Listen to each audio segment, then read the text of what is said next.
Okay, we're live again. Folks, we apologize. Our feed dropped. Like we were saying before this went live, the powers that be don't want to hear the good message. They want to hear the good stuff. All right, so we're going to reshare the new feed. Get it back out there. Okay. Hold for a second. Yeah. I'm going to share this too. Let me go back out. Let me share it to the page. Yeah, go ahead. But, you guys but in the meantime, sure. Yeah. but in the meantime, man, I'll ask this question. Yeah. Go ahead. Because it kind of like it ties into what you were saying. Well, it's gone, but I remember it. Like, how do you basically, kids that come in that are 2 or 3 levels behind? How do you bring them up to speed? Like what is your process? Yep. Do you want me to start, Robert? I'm sorry. Yeah, I was trying to go ahead. So I think that question, there's the 2 primary things I think about are, 1, the academic deficits, Okay. Sure. but then 2, the social deficits of I'm coming in, I know I'm behind, and the other students in the school know I'm behind. Right. So in terms of the academic deficits and how at Allegiant Prep, and a lot of people maybe think, oh, well, it's kindergarten. Everybody's coming in.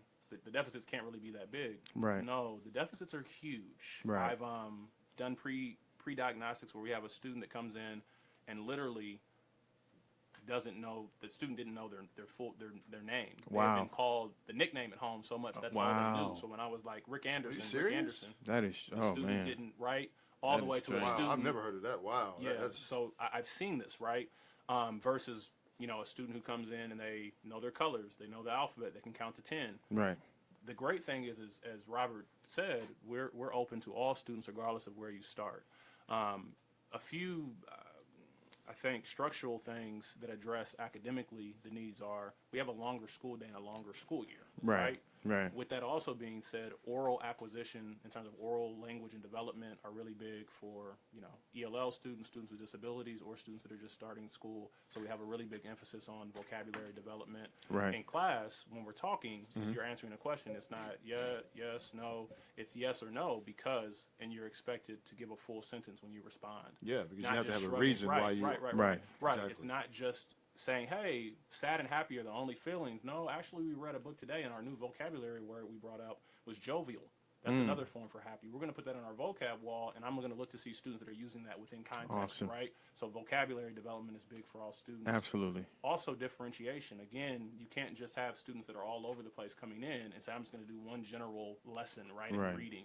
So 200 minutes of the day are geared towards literacy rotations. A little bit different than at the older stage, but students that are having a phonics lesson, students that are at the horseshoe table doing guided reading or reading comprehension, Right. the meat and potato of really understanding what they're Right. reading. Blended learning where they're in front of a software or program that's unique to skills that they're working on. So that differentiating piece helps us address student-specific Right. skill gaps. The other piece is having that tutoring block embedded in every single day where Yeah. that it's also like, okay, well, we have the differentiation, and now also we have a tutoring block where I can Yeah. work with my medium, low, and high students Right. 4 days a week. Yeah. So those are some of the structural things in terms of academics. Students with special needs will have a special education Sure. teacher that will turn into a special services coordinator later on. Sure. Social workers that will also kind of come in with the students that have IEPs and 504s to ensure they're getting Right. legally what they're supposed to have in terms of in class Right. and also in terms of pullouts. The now other piece taking off the academic deficits are I'm coming in and I know that I'm behind. Right. And I've been in environments where other kids know that I'm behind, and it's a culture of picking and Yeah. bullying, and we've seen that, Right. right? And now it's turned into this whole Embarrassment. thing. Right. It's getting way out of hand in terms Right. of today. It happened when we were in school, right? But it Right. looks different now. Right. How we address that again is we are a community. Unity is one of our core values. Okay. I am because we are. I'm not just concerned about you having the skill sets to be successful and go to college. It's the person sitting next to you on your left. It's the person sitting next to you on your right. I'll give you an example of how that's ingrained. How do you teach that to kids? What does that look like? When we Right. come in for student orientation, we all probably remember Arsenio Hall, and this is from our Right. Freedom Right. Prep days in Memphis. Right. What we do and what you'll see there, and Robert had a chance to do a residency there, when students make mistakes, we teach students that it's not, I'm reading and I make a mistake and then someone, Right. Right. One, we're going to sweat that like a fight broke out. The reason why is because we don't want to get to the point where a fight breaks out. Right. It's not saying you're suspended. Right. It's saying we're going to stop the complete lesson. Right. hold on, there's been a violation to our community right now. Right. Let's stop page 4. Let's close this page for 2 Right. minutes. There's Right. been a violation. Right. And it's going to be addressed right now. Right. The student may be in a place where I'm upset or angry. Cool. You're going to have a breather. You're going to think. You're going to reflect. But you're going to apologize to that student and to the community for interrupting and Right. being disrespectful. Absolutely. On the other hand, what we teach students is when someone makes a mistake, we want to see kids that raise their hand and say, hey, can I help them?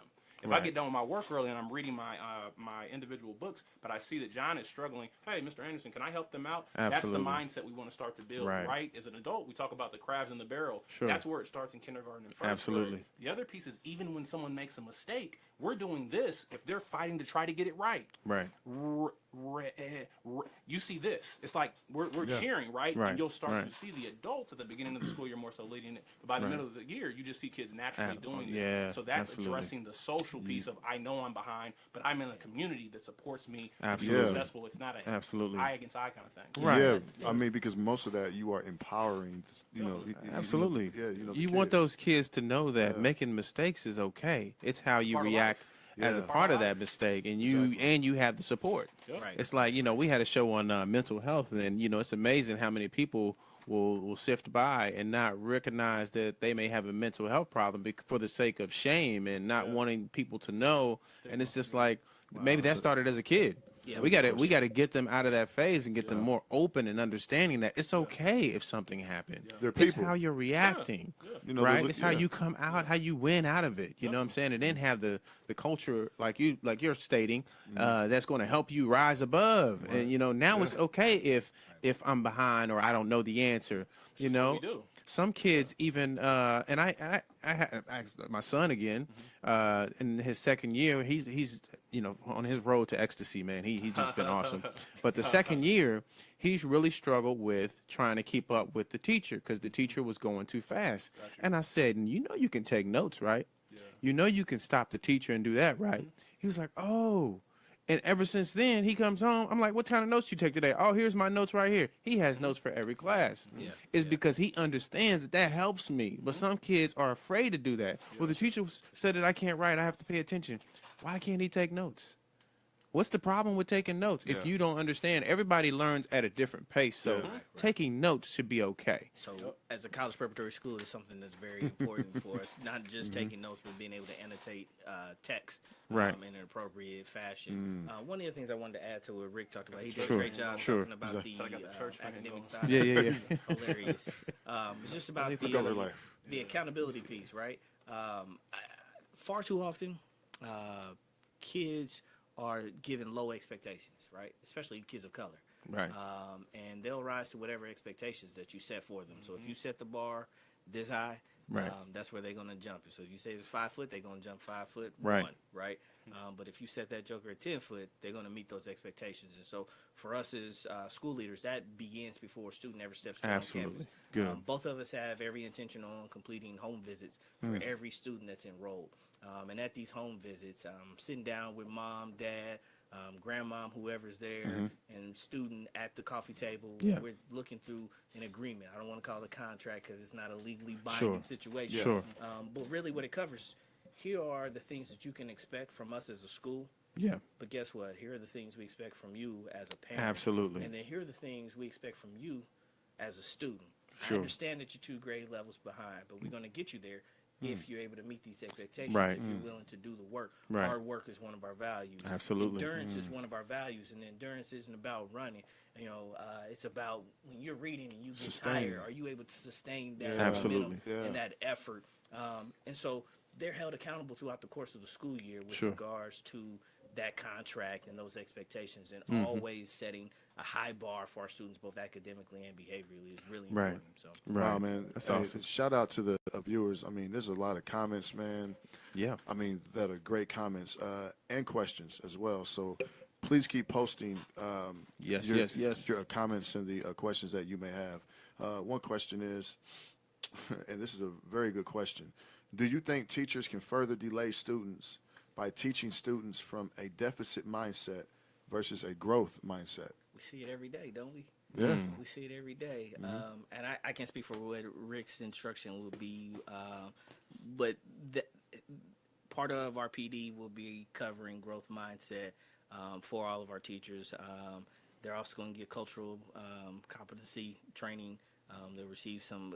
Brandon Randall would kill me if I didn't offer some type of bias training for all of our teachers. Shout out to Bloom Project. Shout out to the Bloom Project, Brandon Randall. But we see it every day, and it's so important that they feed off of our energy, right? They being young people, they feed off of our energy. They feed off of what we give them. They live off of our words. And I know as parents, you all see that. Sure. You know, when I worked at 100 Black Men, the theme was what they see is what they'll be. And so if you are someone that is constantly approaching your work at a deficit mindset, those students begin to internalize that deficit. Yeah. And you see it in poor academic outcomes. You see it in poor behavior. Right.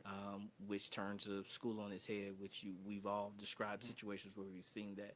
And so it's one of those critical skills for teachers to not even get through the door if we see a hint of that. You know, that's something that needs to be weeded out in the interview process. Rick talked about providing that direct feedback and providing scenarios for teachers to work through in the interview process. And so doing a litmus test to see where you are on that scale. Are you someone that works from a growth mindset? Because if you are not, this may not be the school for you. You may be an excellent teacher at that place, but this is not the place for you because that's not where we want our students to be. Right. Awesome. You know, awesome. I was going to say two things that kind of loosely aligned to the deficit mindset piece. Also, it's us. So in terms of that expectation around, you know, having an asset-based mindset and a solution-based mindset, right? Being susceptible to, you know, feedback and things like that. Sure. As school leaders, they need to see that modeled as teachers as well, right? So I'm making a mistake and being vulnerable. You know, I made a mistake. That's right. Do we have an environment where it feels okay to say, hey, you principal or whatever it may be, you made a mistake, or can I ask you about this? Right. Not like we're at each other's neck challenging each other, but it has to be an environment where they see us, and also we're transparent because the schools that we're building, just like we've been going across the country to tour, you know, 40 plus different schools since August to now, there will be, you know, to much is given, much is expected. So there will be other people in other cities and states that come to observe and see schools. We're getting feedback when people come to observe. So it's not just, you know, taking notes and all that. Hi, we go to a room and we get that work for an hour or two. This is what you're not doing. This is what you need to change. Absolutely. And you just have to have a level of comfort with it. I don't know if it comes from childhood or whatever it is. Right. You have to be able to accept that too as a teacher or as an instructor. Right. And then taking the example back to the classroom, as we talked about students making mistakes. Right. Also, you have to be intentional how you grow that. As students need to see, if I'm going to, you know, come out of my shell and it's okay to make mistakes, the teacher has to make mistakes and it has to be okay. Right. And sometimes you see that where teachers are like, well, it's not explicit, but implicitly due to their actions, it's like you're not respecting them as human beings. Right. Maybe you don't recognize it, but you're not respecting. I'll give you an example. If you make a mistake and you give a student a consequence, that student wasn't talking, it was actually a student over here, and you're gun heavy on, no, it was him, that's it, whatever. Come back, realize and say, you know what, class, I need to stop for a second. I just made a mistake. Mr. Anderson just made a mistake. Absolutely. It wasn't that person. Or academically, I've been in the zone before and I was doing addition problems, and I got some 4 + 4 wrong, right? And the students, the environment wasn't where it was. The students were. Kids' hands went up, right? It's not yelling out, but it's a way also to do it. Mr. Anderson, you just made a mistake. They should be comfortable doing that also. And it goes to the teacher's mindset and them being okay, being vulnerable on stage in front of the students. And again, it's an art and science when being a teacher, and it doesn't all come, you know, on day one, but you have to have a mindset where it's okay in order to develop that capacity and skill. If the mindset's not there, you brought up something that was really important too, especially at the middle school level. It's about rewarding academic risk. And making a big deal and celebrating when students are willing to make that academic risk. When I was at Freedom Prep, I taught an advanced reading class, and we got into some harder content, and one of my students said, Mr. Marshall, you know, this isn't college. This is just middle school. Wow. And another student said, well, I'll try. And she came up to the board. She was wrong, but she gave it her all. And that's what you know what I did? They give out dollars there, and we'll do the same at Vanguard, right? And usually you get $1 or $2 here. Let me get a 5. You get a 5. You get 5 whole dollars right now. Just for trying. Because you know what? You were Yeah. quiet. You were They sitting, are. you were sitting They- in the back of right. this room. Right. You weren't engaged the way you're supposed to, but you said, you know what? I'm going to come out of my shell and I'm going to try this. When everybody else said this is way too hard for us. Right. And so we celebrated that individual right there on the spot. Mm-hmm. You know who became my best student in class? Who's that? That same young lady who Wow. was not engaged, who just on a whim decided that day she was Right. going to take this academic risk. And so that's the kind of culture that we strive Absolutely. to build. And you know what, man? I want to touch on something that you guys said at the very beginning.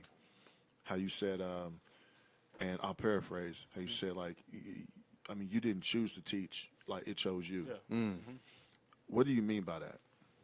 So I can be very so Because you know I can just tell by gathering from what you guys are saying that you guys are so passionate.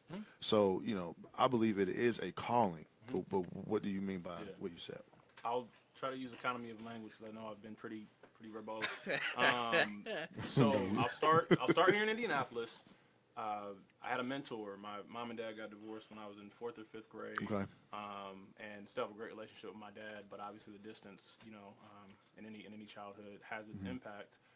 But as I had a mentor that went to Florida A&M, 16 or 17. First time I saw an African American male, he looked kind of young.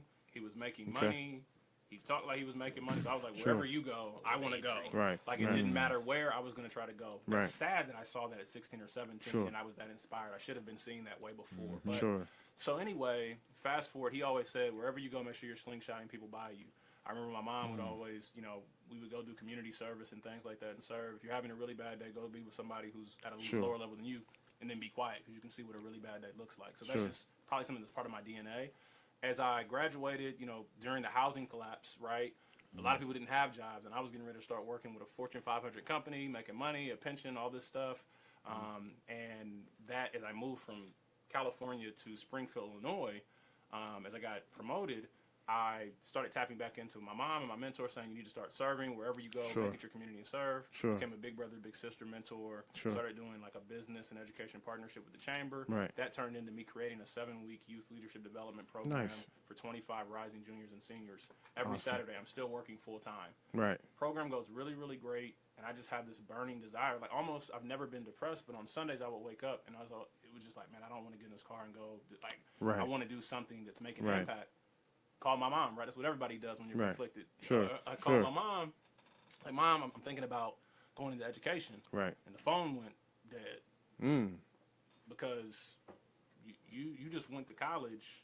You're making good money. You're Right. studying business. Because when you hear education, it's not prestigious. It's Right. not respected, Right. unfortunately. You're Absolutely. not going to make a lot. You think all the Absolutely. bad things, The right? traditional version Right, in right, history. right, of right, it. right, right. So maybe she was right for that, right? Mhm. I said, I'm going to figure it out. I have to do it.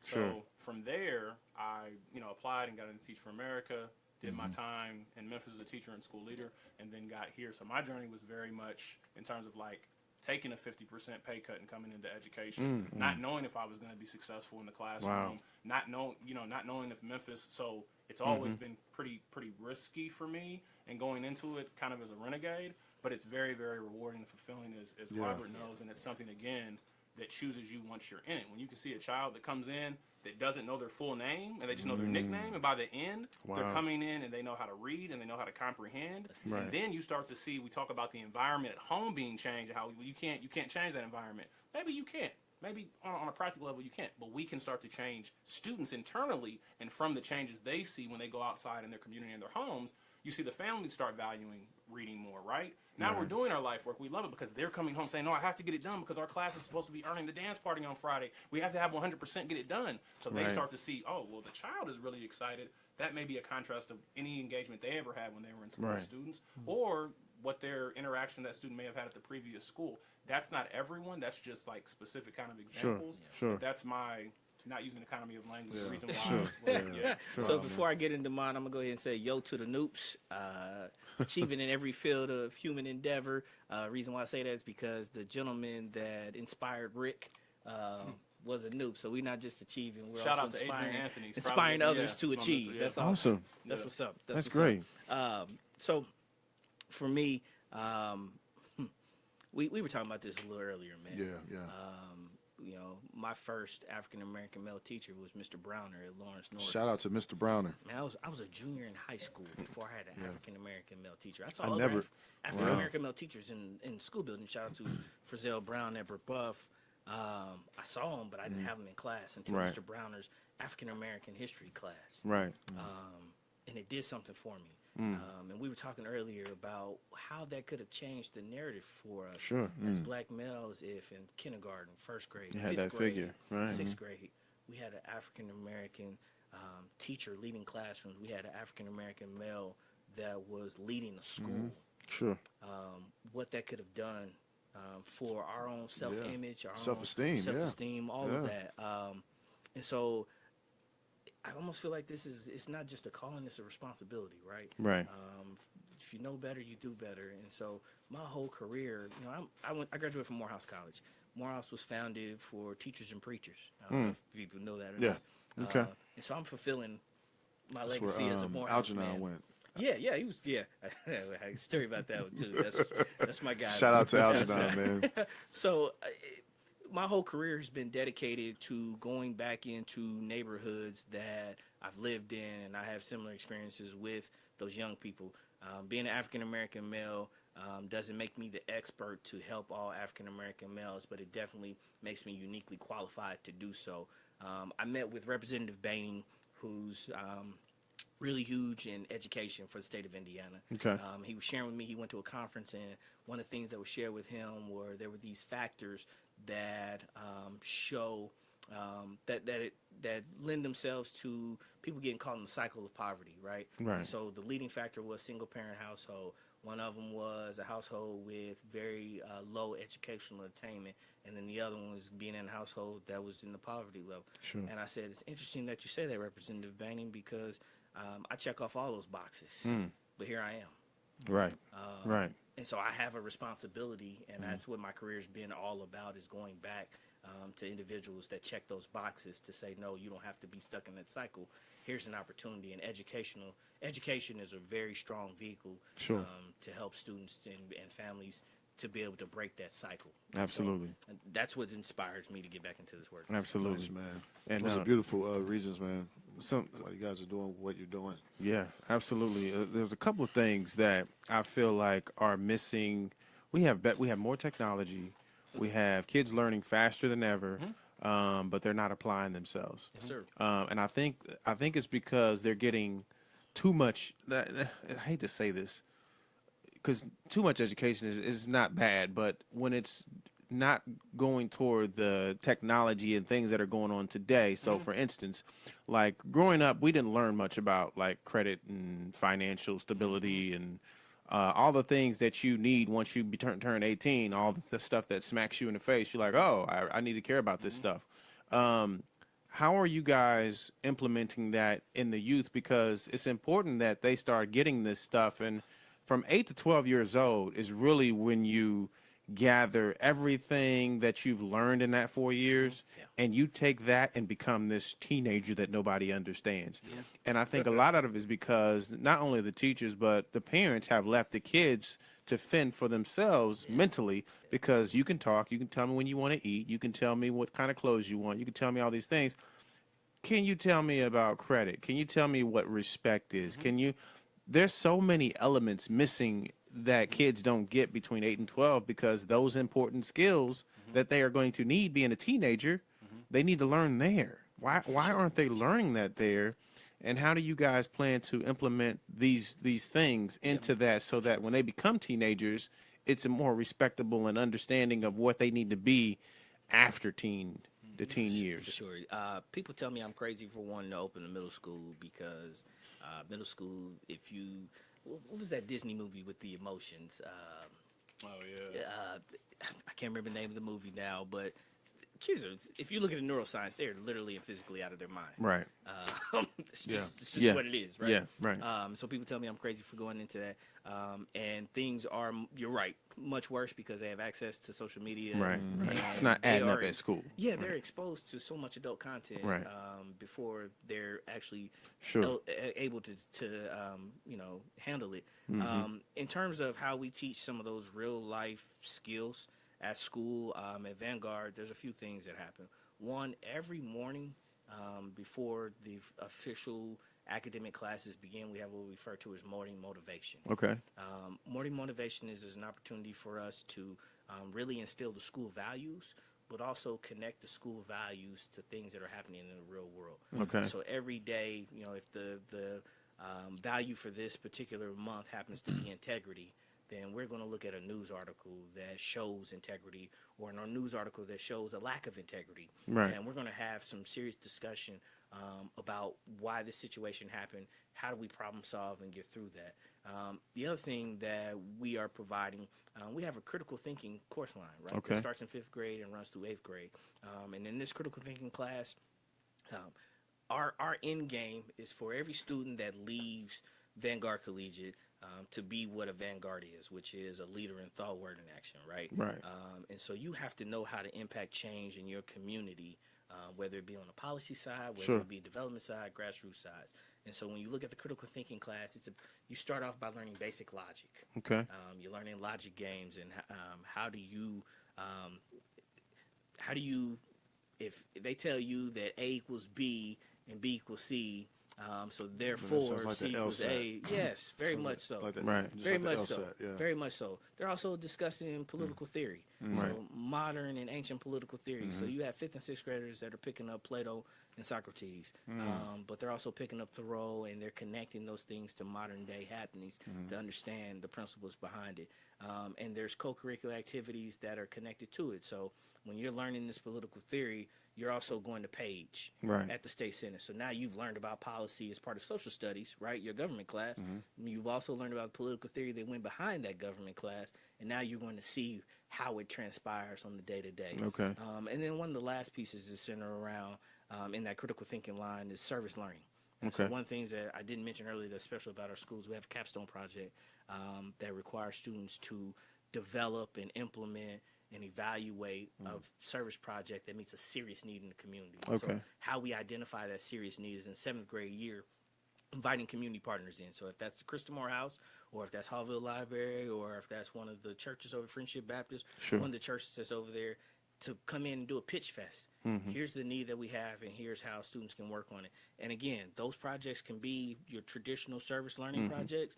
Those can be policy projects, right, and advocacy projects, whatever the case may be that meets those needs. Students will actually execute those projects in the 8th grade year, and they'll do an evaluation on it and actually do a group presentation to the entire community. We'll invite the community in 8th grade year to hear. So now you have an opportunity for students to be able to share out my learnings. I bumped my head here. 5th graders, please don't make this mistake. Sure. And guess what, 5th graders? I went into this thinking, I didn't want to do community service. All I know is community service for folks who get in trouble and they on the side of the road picking up trash. Sure. And now I understand what it means to be a contributing member in my society and to be civically engaged. Right. And so that's really important for us. And then the last thing is just building relationships with organizations like the Bloom Project, Leading Ladies, Sure. to come in and provide some of that supplemental support and after-school programming for our students in ways that we can't reach them. Sure. Sure. Shout out to Latanya Brown. Yes, Yeah. that's Leading great, man. ladies. Go ahead, And, sir. Yeah, I was the capstone. So it's funny as I start visualizing very much you thinking about kindergarten and 1st grade, but again in 2025 we'll have 8th graders. So there's a gradual release or a connection, a vertical alignment between what students are doing in kindergarten all the way to what students are doing in 8th Right. grade. So in order, which we'll have at Allegiant Prep, a capstone project that students do. It's like, so what does that look like in kindergarten, right? Like what happens between that time? Sure. And I think another thing in response directly to your question around Sure. students need to recognize what credit is Right. and what Yeah. that means, right? Sure. Students need to recognize how to self-regulate themselves in environments that may be chaotic and not Sure. be predictable, right? Right. Even though here Right. it is That's predictable, big. right? That's big. And we do a lot of that through I think the explicit culture building within Okay. the school, the electives that we can choose to offer, and bringing other, individuals in, institutions and organizations in, Sure. to kind of help supplement.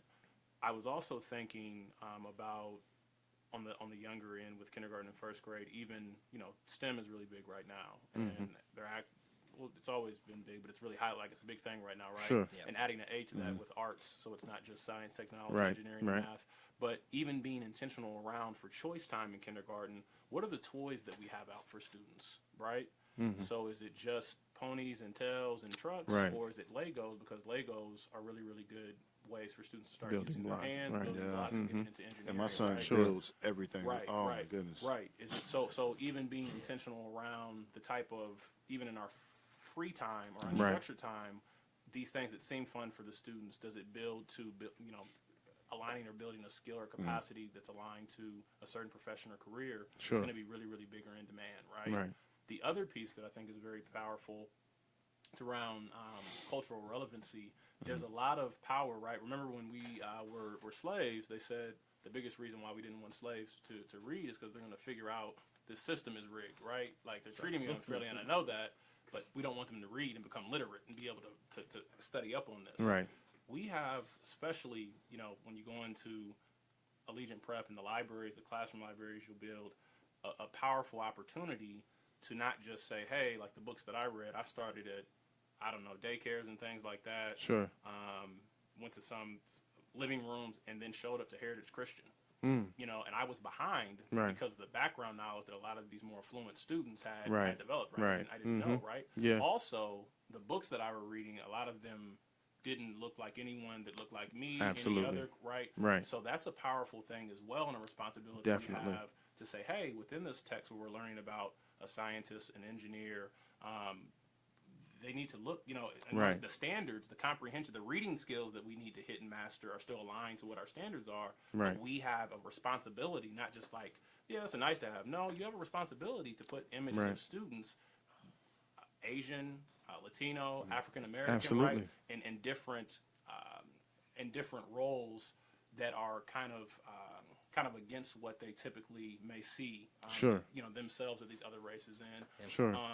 And I think the final piece, which really, really gets me, a lot of times when we talk about urban communities, students in need, it's about what they need, what you need to give them, what Right. you need to give them. Right. They need to also start to develop a asset-based mindset that they have a responsibility to give also. Right. So we have a community, kind of like a community service annual event every single year where Yeah. we don't have school, students, families, the staff, we all go out and we do something in the community to Awesome. give back, right? I don't have the level of detail in terms of what Sure, all those sure, things will be sure. now. But even when we start in kindergarten, that may be, well, we can't take them out of the building. What can we do to create in school to send Absolutely. and give somewhere, right? Right. So it also starts to develop that mindset of once you said they're in high school or they're in Right. college, why should I feel the responsibility to pick up this trash Right, in the park? right. Why should I feel the Nonchalant responsibility and- to make right. eye contact and show him respect? I don't know him. He Sure. doesn't look like me. Right. Those things almost are starting to be developed intrinsically, and even if they don't know, it's being developed subconsciously, right? And it comes Right. out later on. Right. in life. Yeah. Something you Absolutely. said triggered a thought. One thing that's really important to this is about building student voice as well. Right. And it's really important in the middle school area because kids are starting to develop Yes. and become their own. I think about my soon-to-be 3-year-old and the way we talk at home makes a difference, right? He got mad at me a couple weeks ago and told me, keep in mind, he won't be 3 till next month. You can't come visit me at college. I was talking to the guys at the But the fact barbershop. that he's talking about college right now, though, Right. He's 2. the conversation, about to be 3. the conversation And in the he's household is mad. powerful. Yeah. I can't come visit him because the college I'm paying for. Right. So hopefully he gets some scholarship. He can pay for it Right. himself. Yeah. Right. So how are we shaping student voice? What are the things that we're doing as part of our culture? Sure. And so in 5th grade, I need every parent that enrolls to understand. I don't care where you're at, what your level of educational attainment is. Right. If you haven't thought about college as a possibility for your student, this school is going to help open your eyes to that as a possibility, Right. help to prepare you and your student for what that looks like. So every student leaves with a college success plan. Right. Now, these are the classes you need to take in high school to get the right diploma to get you to the school because you've taken a career assessment that says, hey, here's 3 potential careers for you that you might be interested in. Right. You've selected one. You've identified the schools that are available that offer that course. Sure. And so you know what GPA you need to have. You know what your SAT scores. Leaving in 8th grade, you know that where you're headed, right? Right. And so making sure that that is always part of what we do. There's college paraphernalia in Sure. every classroom. That's part of what we do. But then also, once we've helped them build that voice, and understanding where they're going, giving them an opportunity for practical application. So student leadership. Right. And so that can be something as small as community circle. It's not that small. Community circle happens once a week. Sure. We all come Yeah. together, Yeah. and you have student leadership in community circle. It's not adults standing up talking to the kids. It's other students leading this and saying, hey, Right. the value for this month is this. Shout out to Pat for demonstrating it in this way. Sure. Shout out to Ray for demonstrating it in Sure. this way. That is huge for students, Right. giving Absolutely. them an opportunity. And for me, It when feels good for them. Exactly. They feel like With they've been a part of if something. I got recognition from my peer for positive behavior, that goes a lot further than Right. the teacher that I may or may not like. Sure. Sure. What, and And I want to Oh, go play ahead. the devil's Go ahead. advocate Sure. also really quickly, which Sure. is for both of us. And I've gotten this, and the reason it could, sometimes you try to, you think about things that you've heard that someone could be thinking, right? Sure. About our program, right? Where are the deficits? Where are the things that are missing, right? We're not perfect. We Right. will take feedback. There's other models that will, look to replicate their best practices. One thing that I've heard sometimes is, well, college prep. What does that mean? So you're just imposing college right. on Sure. everyone. Sure. We got the labor force ready right now, and the jobs that need to be filled. Right? Absolutely. Or what if someone doesn't think college is the right fit? You get that, right? Right. And maybe not even in an aggressive way. Maybe just in I'm just asking. What if it's Right. not it? My biggest thing around that is students should have the capacity to make to determine what their destiny is going to be. Sure. So as I leave 8th grade, there's a difference in leaving 8th grade and I'm on a 3rd grade reading level. Right. I don't know what the SAT and ACT is. I've heard of a few different colleges. I'm coming in with no focus, right? Right. And I have Right. these huge deficits. Right. Versus the students that will leave Allegiant Prep and Vanguard are coming in and we don't have deficits because we're on grade level or beyond. We're ready to Right. dig into these AP courses, these Right. international baccalaureate courses. I know what AP, what SAT and ACT score I need to go to whatever four-year college or university. Right. With that being said, that student may get there and say, you know what, I really like this vocational option. I want to go into the military. I want to do that. Right. You know what I say? We'll be there ready to send me a ticket to the graduation. Right. And I'm there Absolutely. with either. My thing is that child was empowered to make that decision, Absolutely. not put on a track based on their deficits. Right. So I think ultimately, as you talk about living the mission and vision out, that's what I see is them saying, hey, I have the credentials to go to college and I want to go, and I don't want to do it on debt. I want to be smart about it, right? Or if I Absolutely. need to do something else, that's fine, but I had that option, not a school telling me, well, no, when you're talking to the counselor, no, you need to focus on, there's a lot of people that have that story. Well, I was Right. never told that or this and that, right? Right. Or you had the opposite story. Mr. Riley, Right. I love him to death. Did you one of y'all, any of y'all had Mr. Riley as your counselor? No. No. Man, Mr. Riley told me when I went to apply for Morehouse, son, I'm looking at your GPA and I just have to be real with you. You're not going to make it. You shouldn't waste your $50 on this application fee. Wow. It just doesn't make sense. You got this scholarship offer to these two other schools. Take one of those. Wow. And I looked at him and I said, respectfully, sir, no thank you. And I pushed his paper back across the table. Right. I couldn't wait to get to Awesome. Mr. Riley's office with that acceptance Yeah. letter. You know what? I give him props though, because you know what Mr. Riley did? He showed up to my open house with an apology card with $50 in it. Wow. There Oh, you go. man. Wow. And so, Yeah. but a lot of students don't have that. That's better than that my counselor. No, that's better than my counselor, man. I mean, my my counselor, man. I really don't even want to say his name, but he looked me right in the face and just said, like, he laughed when I mentioned college, and you saw why. I mean, you saw why. I mean, he was like college. He was like college. You remember Jim Moore, the old coach? Practice? Yeah, no. Playoffs. Oh, yeah, Playoffs. yeah. I mean, he was like, Yeah. college? College? But he told me that I should, if not drop out, hope to get my GED and go to the military. He said, man, he said, Pat, like, you are not going to college. Like, this ain't going to happen. Yeah. Well, I'm one class away from completing my master's, so. Yeah. Yeah, that's all right. absolutely. You see what I'm saying? Testimony for real, Yes, though. sir. But a lot of times, adults make these decisions for young people, Yeah. so it's very important, like Rick said, to build their capacity and It is. empower them to be able to make those decisions for themselves. So, Yeah. It's important. It's important, and we've touched on this in spurts, but it's important that kids understand that they have people not only who look like them, but someone who can understand them as a person. Oftentimes, our kids are in different schools, and they're in unrelatable situations with adults who can't understand what they are either going through or what they've been through. So cultures, two different cultures, which is why what you guys are doing is so important. It is, man. I mean, I can't say that enough because it's just, you know, even myself growing up in different schools or whatnot, I could tell the complete difference from going to a township school versus an IPS school or whatnot. You know, they seem to be similar these days because they're shutting down so many schools. So you don't know what's what. You know, the kids are ruling in these schools. So, but I do notice one thing on the outskirts, the schools seem to be working wonderfully. Now, I know that those schools and those programs and their individual programs like Brownsburg or Westfield or Zions, you know, they all have structured governmental programs that allow them to take care of the school and do all that. How are you guys, you know? You hit the nail on the head, man.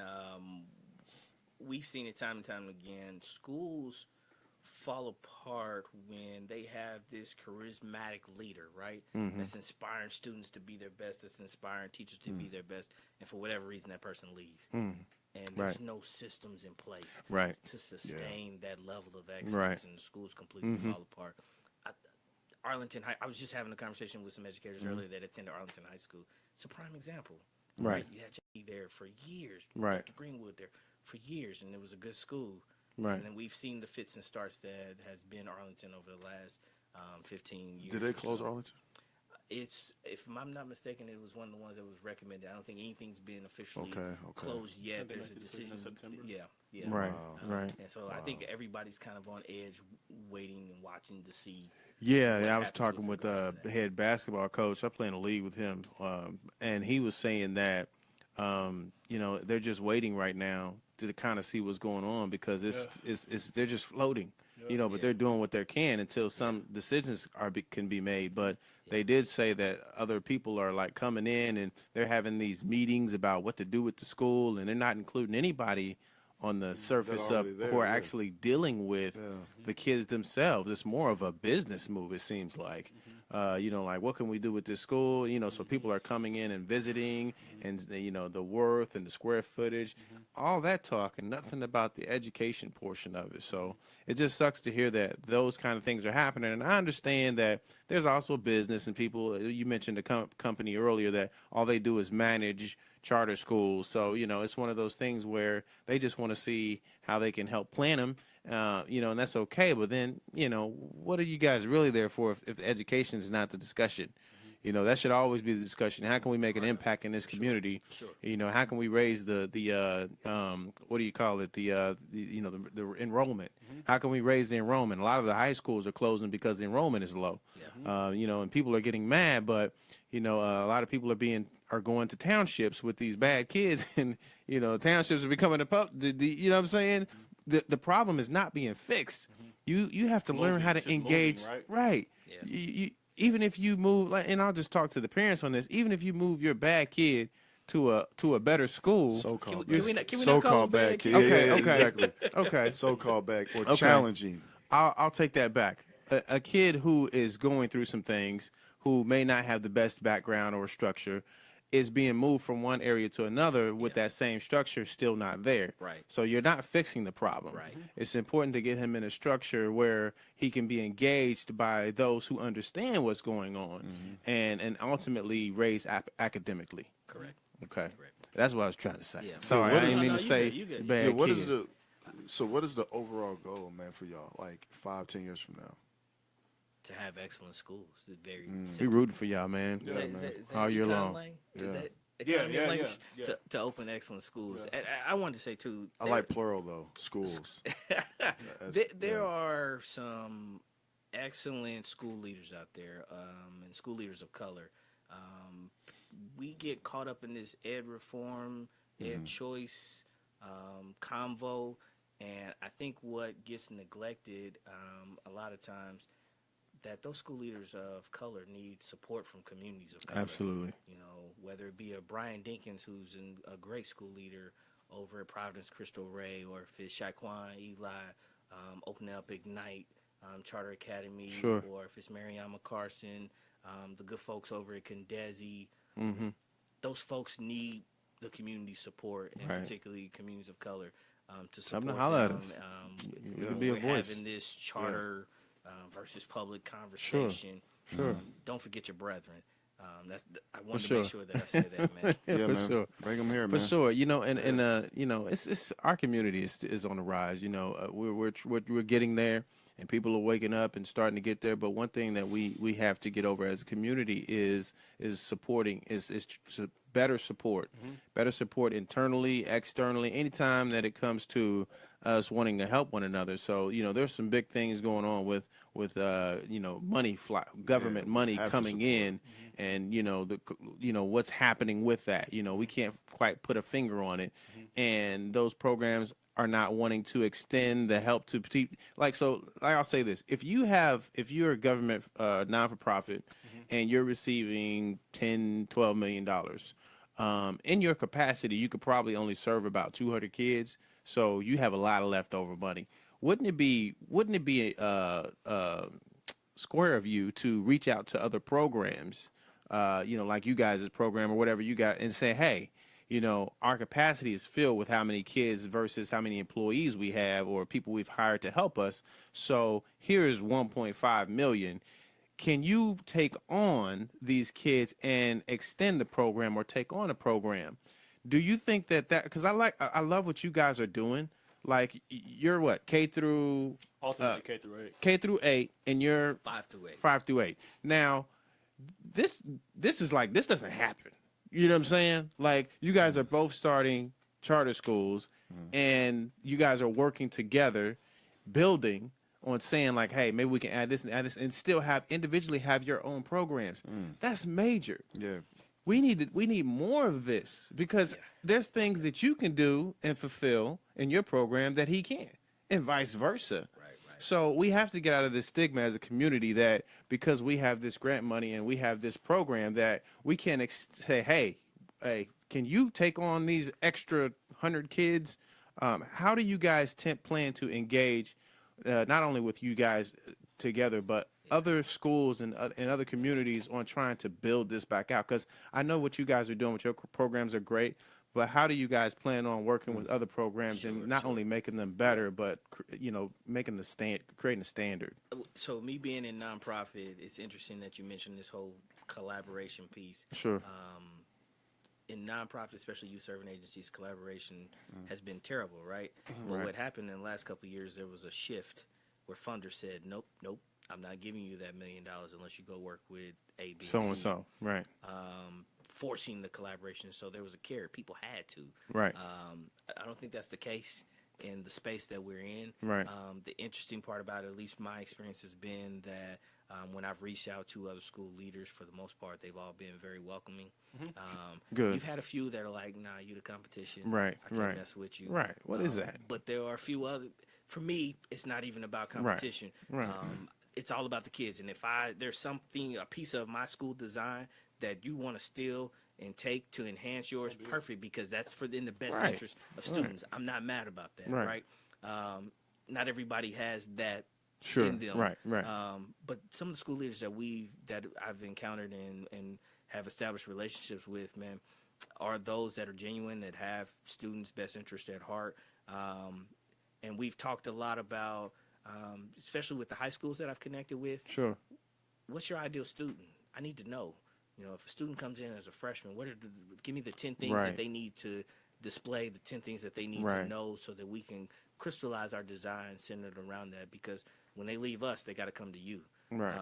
And that doesn't happen. And sometimes that doesn't even happen within districts. That's a Sure. whole different Sure. show, Right. and so making sure that we're having those relationships with regards to some of the other schools that are in the same, have the same grade levels that we do. Sure.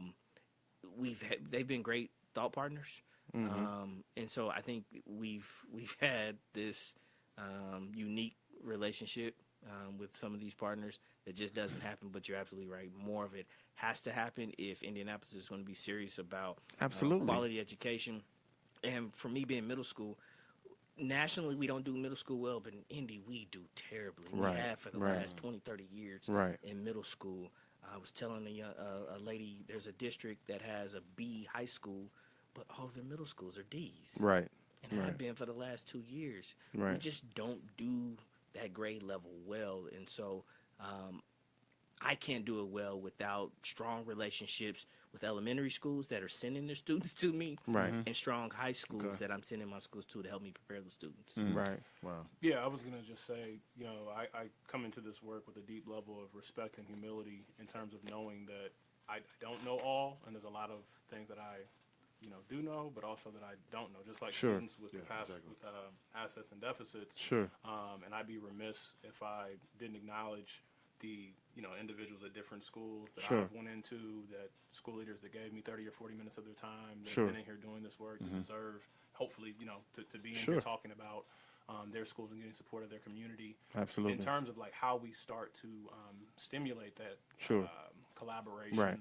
I think one, it starts with the individual and the mindset, Sure. growth versus deficit, right? Mhm. If I have a growth mindset and believe all students should have access to a great quality Absolutely. school, that Right. takes away the name of Allegiant Prep, Vanguard, Right, IPS number, right, whatever right. township. We just Now want it's a what's best collective for- unit. Right. There's an assistant principal at Pike High School, Miss Garris, who's awesome, that I went out and observed yesterday at the high school, and took me to the freshman center and all that. And she's from the Hallville, you know, area in the west Nice. side, and said, "Hey, think about talking to this person, that person." Her mindset. Shout out I just to Absolutely. want, Professor Harris. you Absolutely. know, so That's what it's going to take. Yeah, yeah. That's what it it has is. You to. know, For Yeah, sure. you yeah, can't sure. you Yeah. you can't take on all the areas. Right, right, Yeah. right. Yeah. You can't be Right. the only school in the city. You know. Yeah. You know, you have to reach out and say, Yeah. "Hey, on the west side, hey, in the middle side, on Yeah. the north side, we got Yeah. this." Takes a village, You man. know, so For sure. Yeah. For in, sure. in saying that, how do you guys spot out your locations?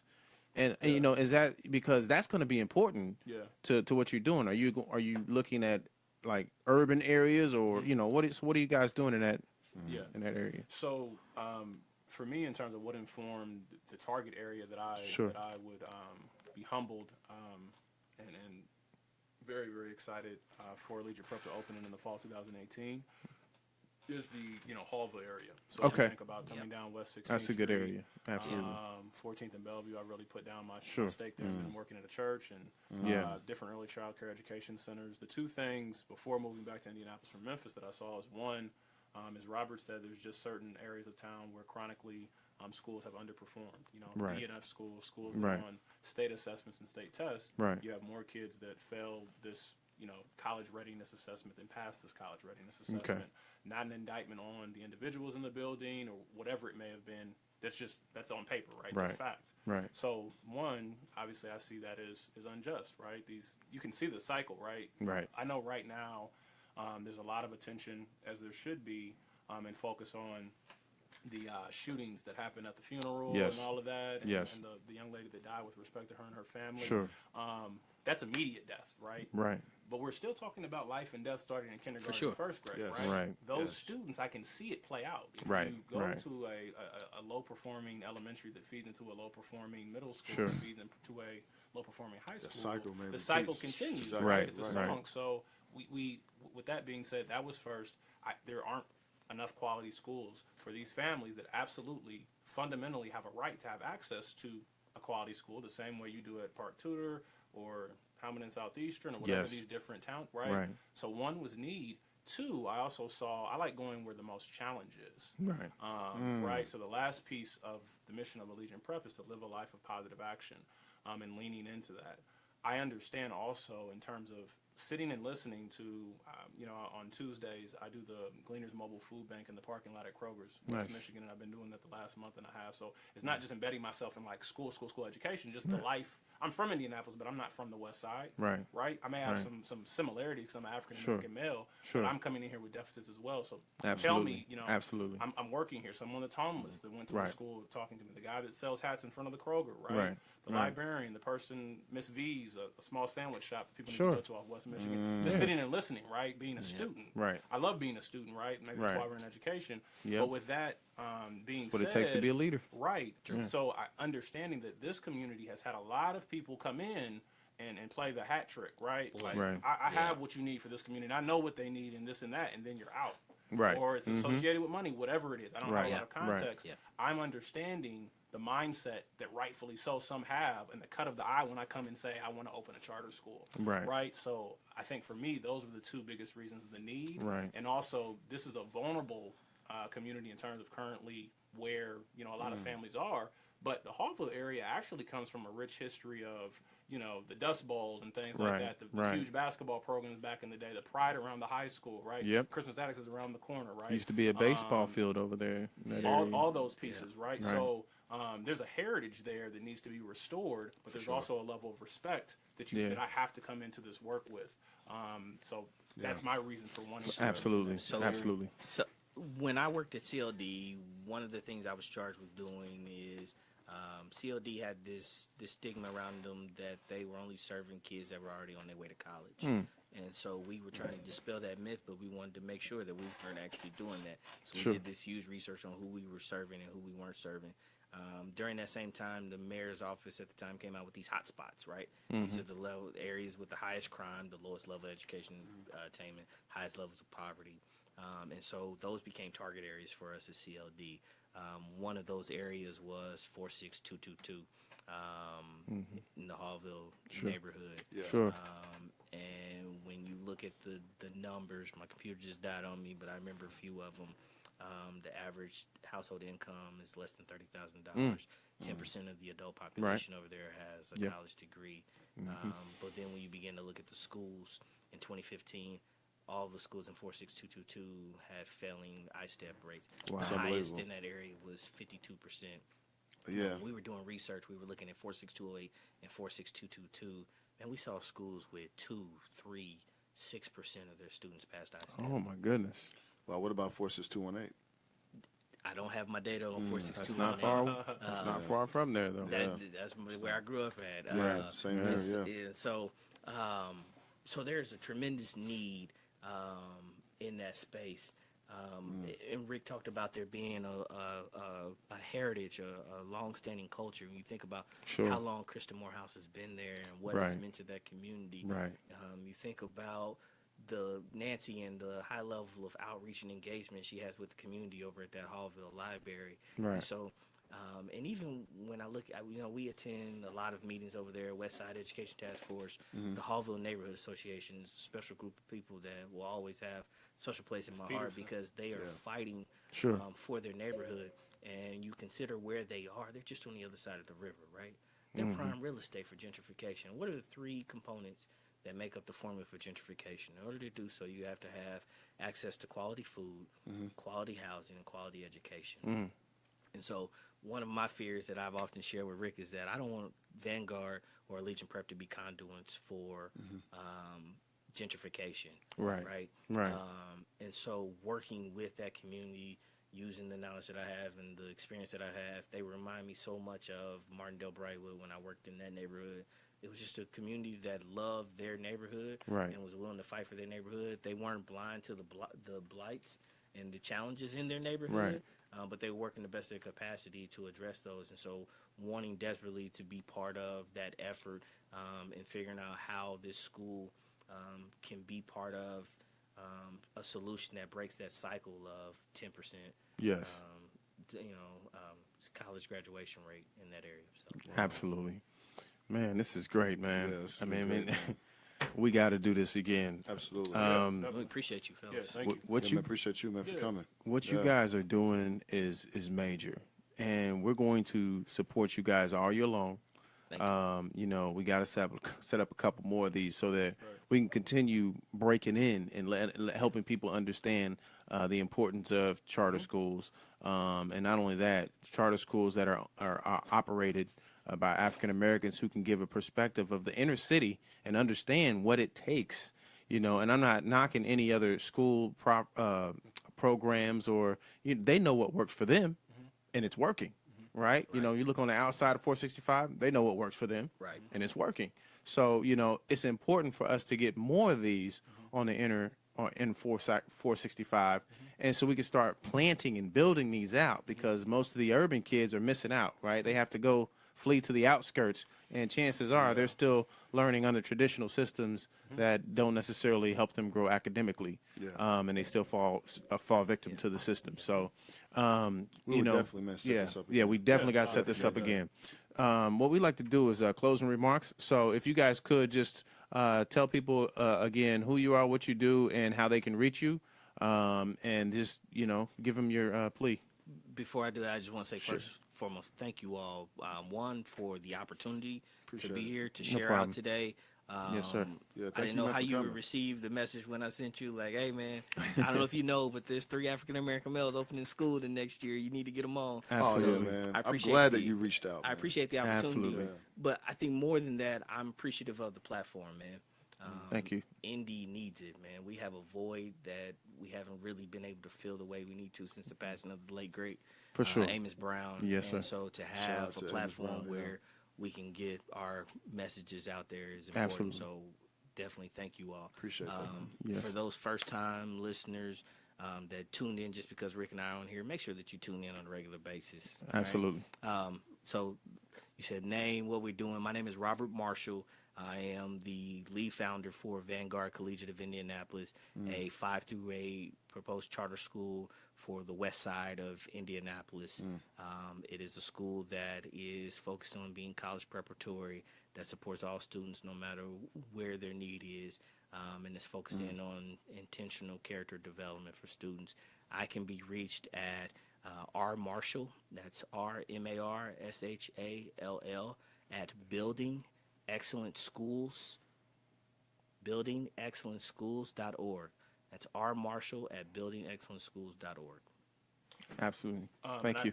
No, right. And I second the gratitude in terms of the platform you guys have established and the need, and also inviting us, into this platform. Yes, sir. This is a sacred, place. So Thank you. You just don't bring anyone in, and Absolutely. when you bring people in, you're risking the platform that you have, Sure, right? absolutely. You don't know. I could have came in here and been talking. Yeah. Right. So you sweating, get them out of here and get these headphones off. Sure. And also gratitude to Robert for reaching out and including me to come. Absolutely. Again, my name is Rick Anderson. I'm the founder and head of school of Allegiant Preparatory Academy. Yep. It is a college prep school that will open in the fall of 2018, so not this year, next year. If you have a student that is 4 or 5 that will be going into kindergarten or first grade next year, please reach out to me. I had to look at my paper. Facebook at Allegiant Prep, Twitter at Allegiant Prep. Instagram at Allegiant Prep, and Twitter at APA Indy. My email address is randerson@allegiantprep.org. I guess I'll try to speak to the stakeholders first, to families if you're looking for another option, because that is what a charter school is. It is another option. Right. That a school that is going to prioritize student safety, student learning. It will be sacred. It will be ritualistic. Students' character development. Also, that will prioritize making sure that you as a parent are equipped with how your student is progressing and what you can do to support your child's success at the school. And you're Absolutely. committed to having a partnership, not just you do everything as a parent and we do everything as a school, a true partnership to ensure every decision that's made is aligned with that student successfully matriculating through Allegiant Prep, going to high school, being able to make their own decision in terms of what their destiny, their bright destiny will be. If you're a person who doesn't have a family or friend or children that age, come out. We'll have volunteer opportunities. We canvas. We go to tabling events. We'll start to promote those on our social media pages. Tell your family and friends if you have family and friends that have 4 and 5-year-olds. And I think the final piece is just community members. Again, continue to come to this platform to kind of Absolutely. learn and educate yourself and support. There's philosophy, there's discourse, there's going back and forth. I prefer to live a life of positive action and lean in, and that's what we are doing with these schools. But we can't do it alone. It takes a village, and we need your assistance. Absolutely. That's powerful. There it is. P. Wills. Man, listen, I want to thank you guys, man, for coming. Oh, wow, man. I mean, it's so good, man, to see guys that I've known since, I was a teenager, man, just grow up, man, and do positive things, man, and just beyond positive things. I mean, what you guys are doing, it's going to, impact so many lives, man. So, coming from Timmy's car, man, I mean, I'll be able to write down, man. My money back, Timmy. Man, whatever, like what, Ray said, man, whatever we can do to help, man, man, we're here. That's why we built this platform, man, for, guys like you. And to, all the viewers, man, I just really hope that you share this feed and that you really gain something, man, from the, from this entire segment. It's very important that we get this out. Education, man, is power. As you know, and it's just great to just see positive men that are really, trying to reach kids, man. A lot of these kids are lost, man, and they just need to be found, and to just have positive people, man, that really want to just put their hands and get their hands dirty and clean up that mess. I mean, that is a huge thing, and that is going to be the change of, the whole narrative, man, is what you guys are doing. So I salute you. Thank you. Absolutely. I'm going to speak this into existence. You guys, schools are going to do great. Yeah, you got your enrollments going to be crazy. It's going to be continuous because this is the time right now, and it's necessary. Make sure you guys contact these fellas and get that enrollment process started. If you guys got any questions or anything, that they are available to assist and talk with you. Rick has said multiple times he could come to your house. We can do it on the sidewalk, middle of the street. Where does it need to be at? I'll be sweating as long as you're okay with that. And see, and that's what it takes. That's what it takes. So, when you guys come back, what we can do is dig deeper into some of the curriculums that you guys are doing and talk more in depth. Because as we go on and throughout the year, people are going to want to know more and more. And, so we can keep digging deeper, go into the curriculum and some of the values. And you guys touched on them briefly, but we just really want people to understand that this is different. This is something that's necessary. So, we're gonna do that. And thanks to you guys for coming to this platform and being brave and open and educated and experienced in your fields. I mean, these aren't just regular guys. These guys know what they're talking about, and they're getting ready to go to work. So get a hold of them. Thanks to the viewers for always rocking with us and tuning in. We just can't say thank you enough for just sharing our feeds and loving us and continuing to let people know about us. And we say thank you. Keep doing that for us, and we will see you guys soon. We got more stuff coming. Thank you. Thank you. Thank you.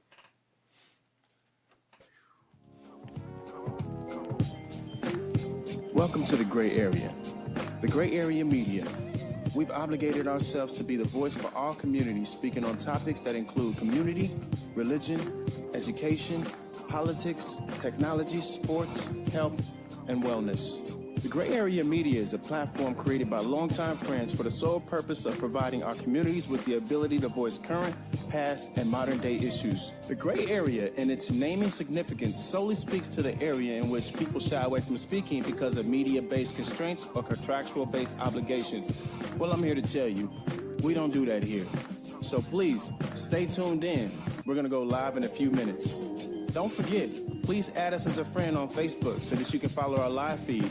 And not only that, please add us on Twitter and Instagram at The Gray Area Media. Please visit our website at www.thegrayareamedialive.com. Thank you.